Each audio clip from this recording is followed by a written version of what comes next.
My father, Richard Bennett, spent 37 years as Senior VP of Operations at Meridian Industrial Solutions.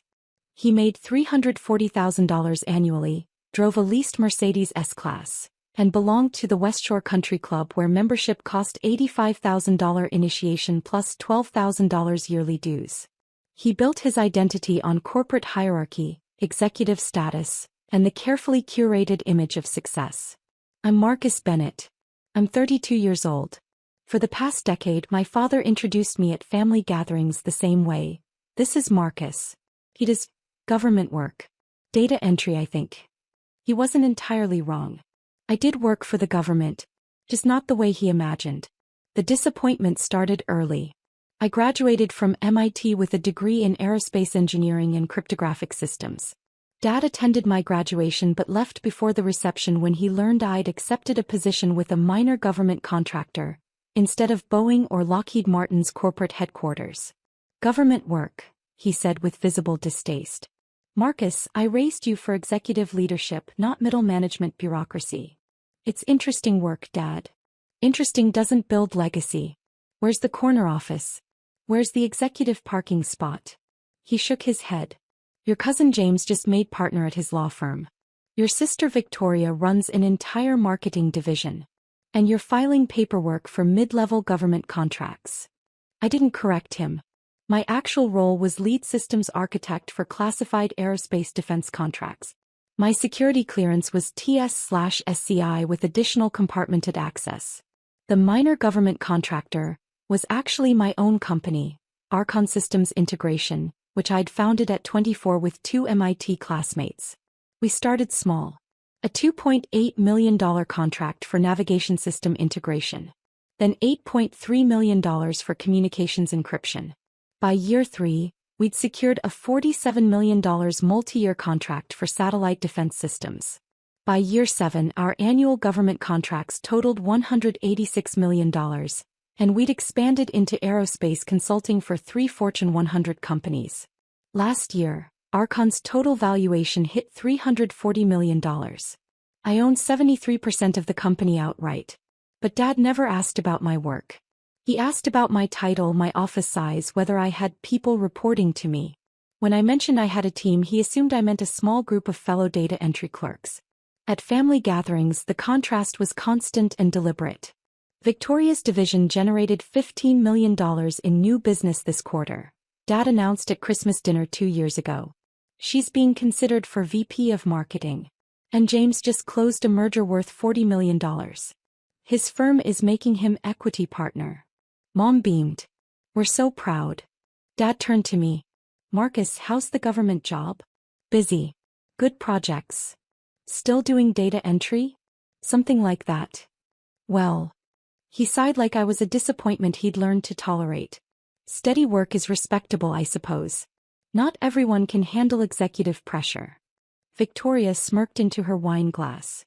James, my cousin, just nodded sympathetically like I was someone to be pitied. The turning point came 6 months ago. Dad announced his retirement at Sunday brunch. 37 years, he declared. I'm retiring as Senior VP with full executive benefits and pension. Meridian is throwing a retirement celebration at West Shore Country Club. Black tie executive reception. The CEO is speaking. Board members attending. The chairman of our parent company is flying in from New York. That's wonderful, Dad, Victoria said. Such an accomplishment. It is. Dad looked directly at me. Marcus, I need to discuss your attendance. I set down my coffee. Okay. This is a professional executive event. C-suite executives, board members, industry leaders. The invitation says, Black tie executive reception. There's a difference between professional achievement and showing up. Mom touched his arm. Richard. I'm being honest, Patricia. Marcus works in data entry for a government contractor. He'll be surrounded by people asking what he does, where he works, what his title is. It's not his environment. Dad, I can wear a tuxedo and make small talk. It's not about the tuxedo. His voice had that edge of corporate authority. It's about context. You'd be the only person there without an executive position or significant business achievement. It would be uncomfortable for you and potentially embarrassing for me. Some of my colleagues know I have a son. They'll expect more. The table went quiet. You're uninviting me from your retirement party. I'm suggesting your attendance would lower the standard of the event. These are people I've worked with for decades. I don't want to spend my retirement celebration explaining why my son does data entry. Victoria looked at her plate. James studied his napkin. Mom's face was tight. I understand, I said calmly. Good. Dad looked relieved. This is business, Marcus. Nothing personal. When you reach a certain professional level, these things matter. I nodded. I won't attend. Thank you. I appreciate your understanding. What Dad didn't know was that I'd already received my own invitation to his retirement party. Not from him. From the West Shore Country Club's ownership group.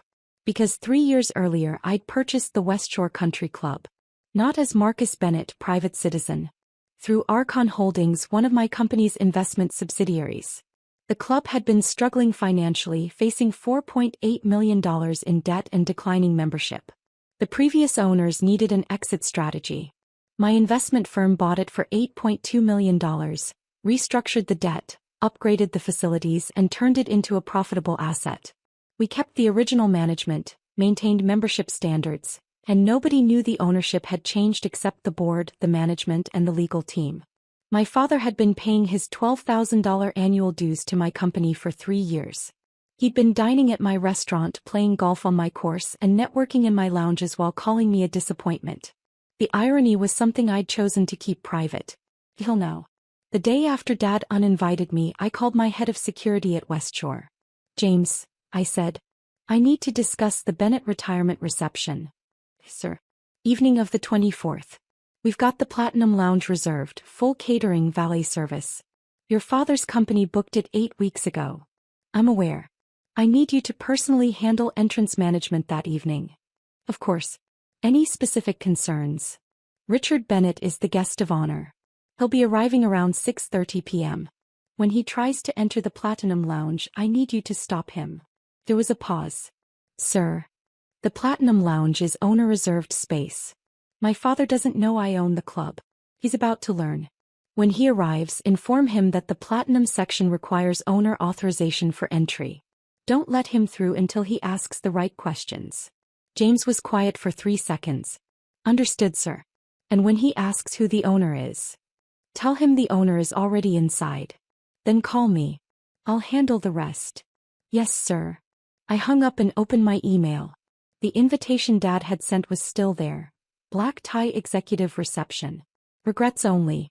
I replied with one word, okay. Then I called my executive assistant at Archon. Michelle, I need you to prepare a portfolio. What kind? Everything. Company valuation, government contracts, facility clearances, client list. The unclassified portions. Include the West Shore Country Club acquisition documents, financial statements for the past 3 years. And my personal net worth summary. Print it in a leather binder. I need it by the 24th. The day of your father's retirement party. Exactly. The evening of April 24th was clear and cool. I arrived at West Shore at 6 p.m., 30 minutes before the official reception start time. I wore a custom Tom Ford tuxedo Patek Philippe watch, and carried the leather portfolio Michelle had prepared. James met me at the private owner's entrance. Good evening, Mr. Bennett. Evening, James. Is everything ready? Sir. The Platinum Lounge is fully set up. Catering is in place. Your father's party is expected at 6:30. I'll be stationed at the main entrance to the Platinum section. Perfect. I'll be inside. When my father arrives, follow the plan exactly. Understood, sir. I entered the Platinum Lounge through the private corridor. The space was impeccable. Floor-to-ceiling windows overlooking the golf course, crystal chandeliers, private bar, seating for 80 guests. My company had spent $340,000 renovating this room alone. I took a seat at a corner table with a clear view of the main entrance. I ordered a scotch and opened the portfolio, reviewing the documents I might need. At 6:32 p.m., I heard raised voices from the entrance corridor. Sir, I need to see your authorization. Authorization? I'm the guest of honor. This is my retirement party. That was Dad's voice, already frustrated. I set down my scotch and waited. I understand, sir, but the Platinum Lounge is reserved exclusively for the owner's guests this evening. I need confirmation that you're authorized to enter this section. Authorized? My company booked this room 8 weeks ago. We paid $18,000 for this space. The booking is confirmed, sir. However, the Platinum section has specific access requirements. Club ownership has reserved this area for tonight. I need to verify your authorization. This is absurd. Dad's voice was getting louder. I've been a member of this club for 15 years. Do you know who I am?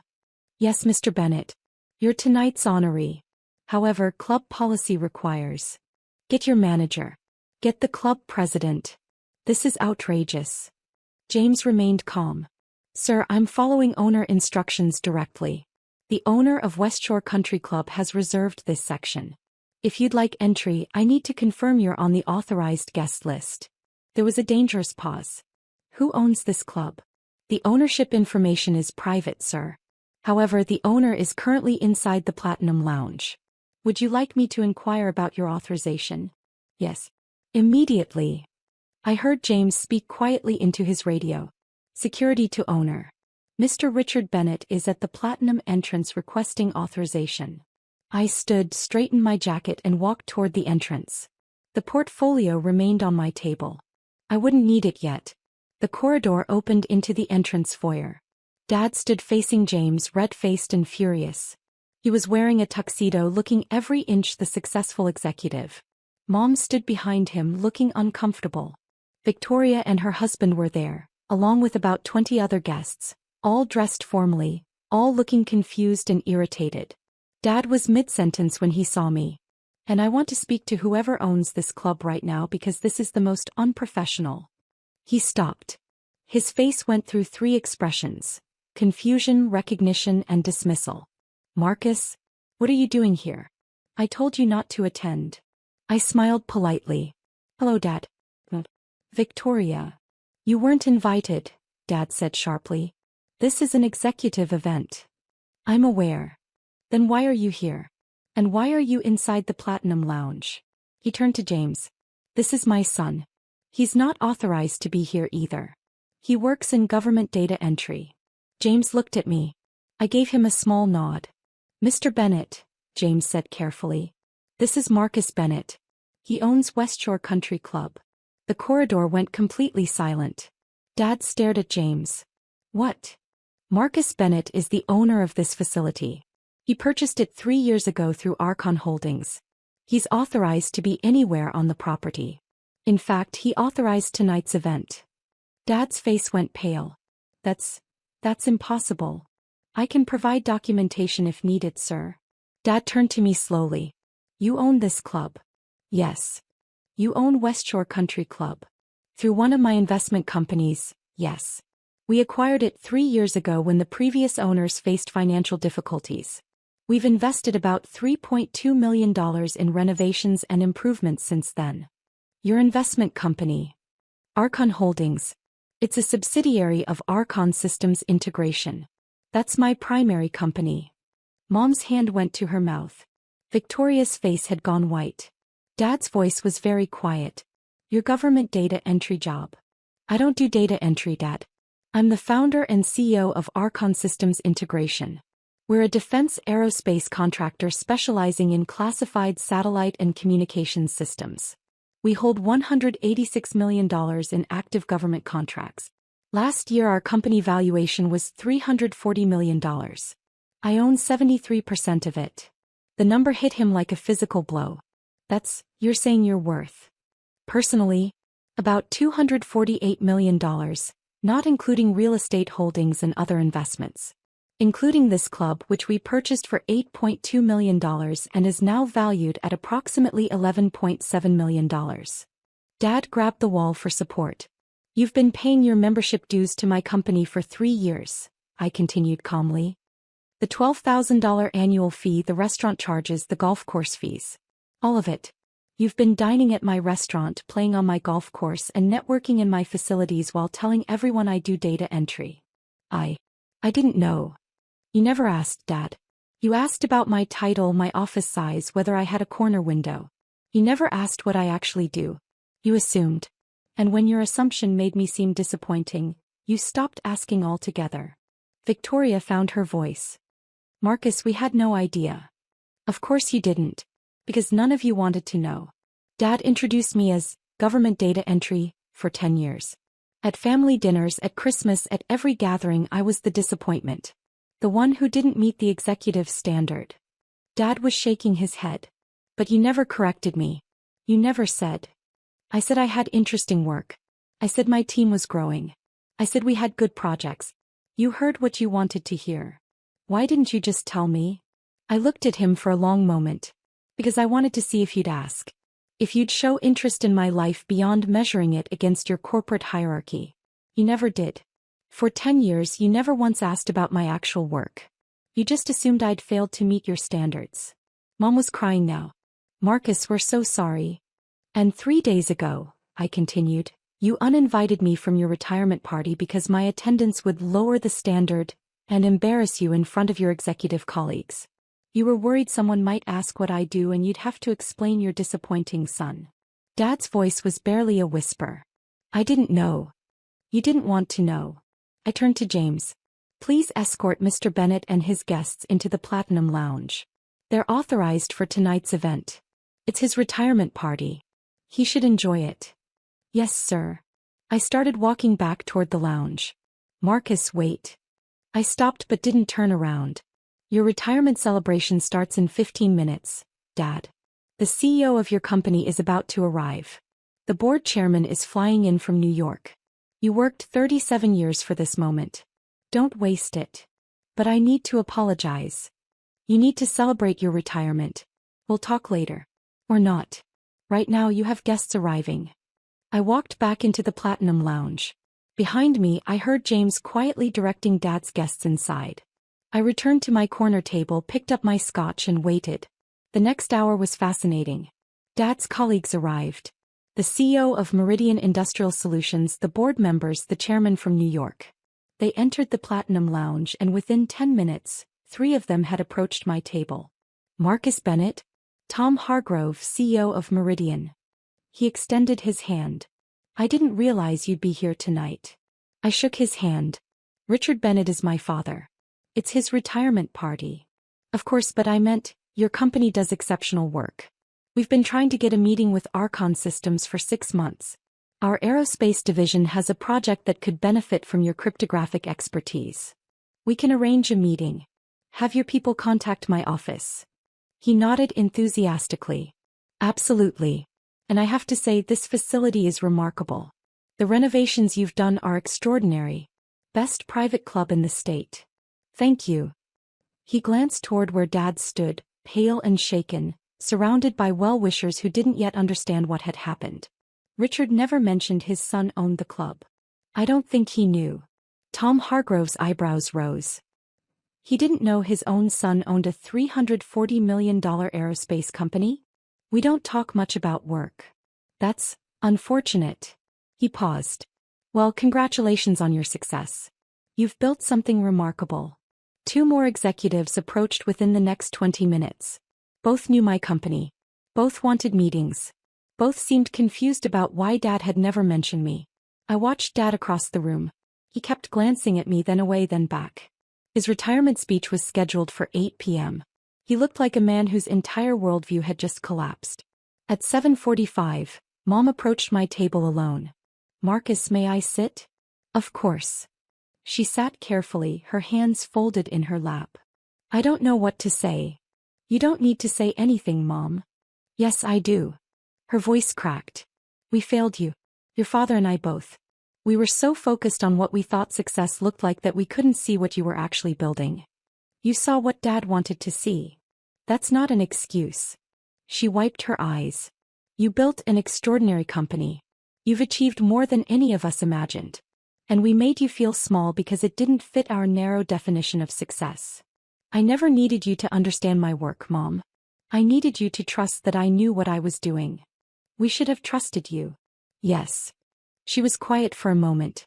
Your father's speech is in 15 minutes. He's terrified. He doesn't know what to say. He should give the speech he prepared. This is his night. His retirement. He earned it. After what he said to you. He spent 37 years building his career. That matters. Tonight should celebrate that. We can deal with our relationship later. Mom squeezed my hand. You're a better man than we deserved. She stood and walked back to Dad. I saw them talk quietly. Dad looked at me again and this time I nodded. He needed to move forward with his evening. At 8 p.m. the CEO of Meridian called for attention. The room quieted. Dad walked to the small podium that had been set up near the windows. He looked out at the crowd of colleagues, executives and board members. Then he looked at me. 37 years ago, he began, I started at Meridian as a junior operations manager. I was 26 years old, hungry to prove myself, determined to climb the ladder. I believed success meant titles, corner offices, executive parking spots. I built my career on that foundation. He paused. Tonight, I'm retiring as Senior VP of Operations. I reached the executive level I dreamed about. I earned the titles I wanted. By every measure I set for myself, I succeeded. His voice changed. But tonight I also learned that I failed to recognize success when it was sitting in my own home. My son Marcus is in this room. He's the owner of this club. More importantly, he's the founder and CEO of a $340 million aerospace defense company. He built it from nothing while I told people he did data entry. The room was completely silent. For 10 years I measured his success by my standards. I looked for corner offices and executive titles. I never asked about the classified government contracts, the defense systems, the aerospace innovations he was creating. I saw what I wanted to see and what I saw disappointed me. Dad's hands gripped the podium. 3 days ago, I uninvited him from this party because I was embarrassed by what I thought he did. I told him his attendance would lower the standard of this event. Tonight I learned he owns the venue. He authorized this entire celebration. And every executive in this room seems to know his company and want to work with him. Someone in the crowd actually gasped. So before I talk about my 37 years at Meridian, I need to say this. Dad looked directly at me. Marcus, I'm sorry. I'm sorry for dismissing your achievements. I'm sorry for never asking about your work. I'm sorry for measuring you by standards that don't matter. You built something extraordinary and I was too blind to see it. The room was absolutely still. You were right, Dad continued quietly. I didn't want to know. Because knowing would have meant admitting I was wrong about what success looks like. It would have meant recognizing that you surpassed everything I achieved, and you did it quietly without the titles and recognition I craved. He paused. I don't know if you can forgive me, but I hope tonight on what should be my celebration, you understand that I finally see you. And I'm proud. Not of your money or your company or your success. I'm proud that despite having a father who couldn't see your worth, you built something meaningful anyway. Dad stepped back from the podium. The room erupted in applause, but he wasn't looking at them. He was looking at me. I stood and walked to the podium. The crowd quieted. Dad, I said, give your retirement speech. You earned this night. We'll talk tomorrow. But tonight is yours. He nodded slowly. I returned to my table. Dad gave his prepared speech. He talked about his career, his colleagues, his journey from junior manager to senior VP. It was a good speech, humble and grateful. When he finished, the crowd applauded enthusiastically. The party continued until 11 p.m. Executives approached Dad with congratulations. Several approached me with business cards and meeting requests. Victoria hugged me awkwardly and apologized 3 times. Mom cried again.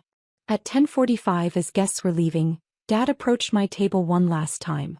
Can we have coffee tomorrow? Sure. At my house. I thought about it. No. Let's meet at the club. 9 a.m. We can talk in the owner's private dining room.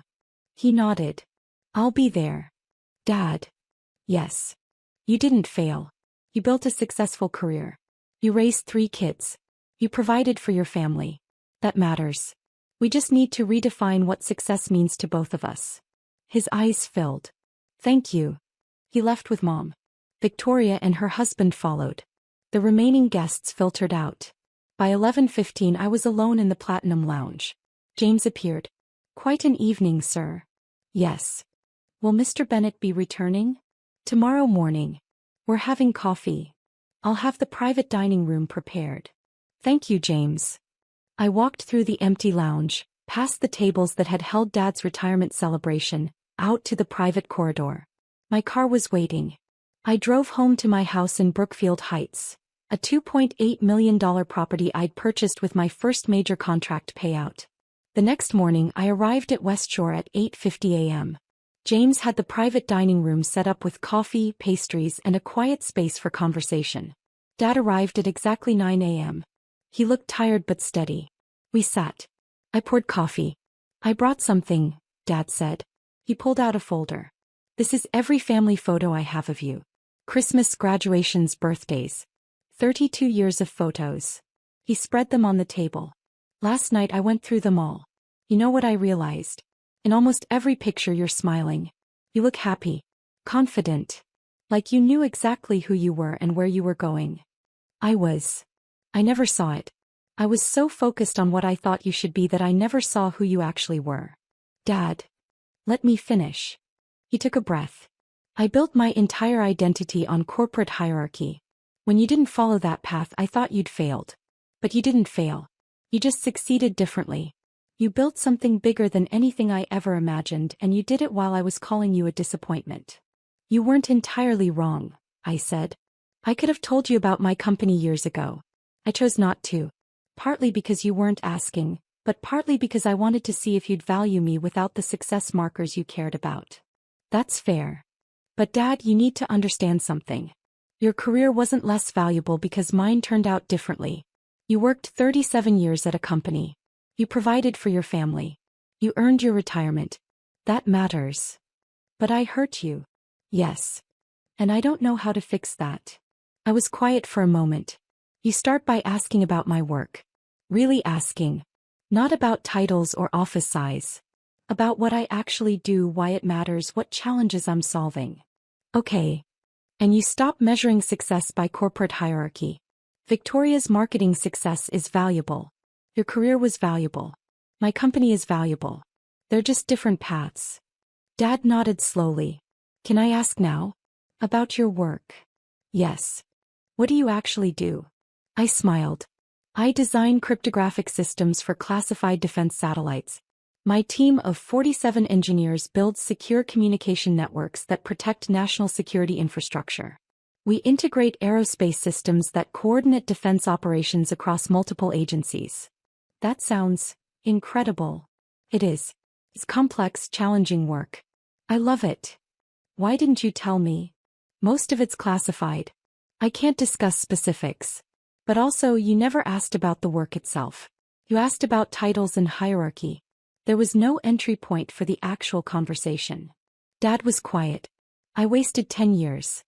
We both did. But we don't have to waste the next 10. He looked up.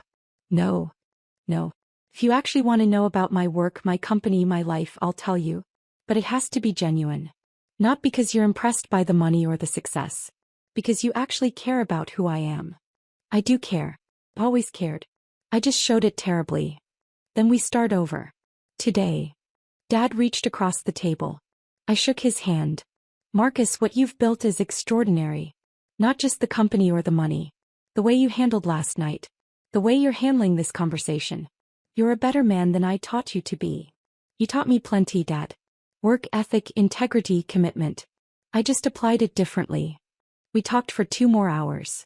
I showed him the portfolio Michelle had prepared, the unclassified portions of my company, the contracts I could discuss, the growth trajectory we were on.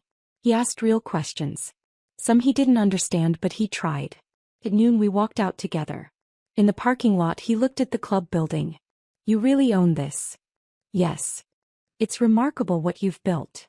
"Thank you." "Marcus." "Yeah. Can I tell people about your company now? Or is it still classified?" I smiled. "The company itself isn't classified. You can tell anyone you want." "Good. Because I'm pretty sure half the executives from last night want to work with you, and I'd like to brag about my son for once." "Feel free." He hugged me then. Tightly. The first real hug in probably a decade. 3 months later, Dad attended Archon's annual partners' dinner.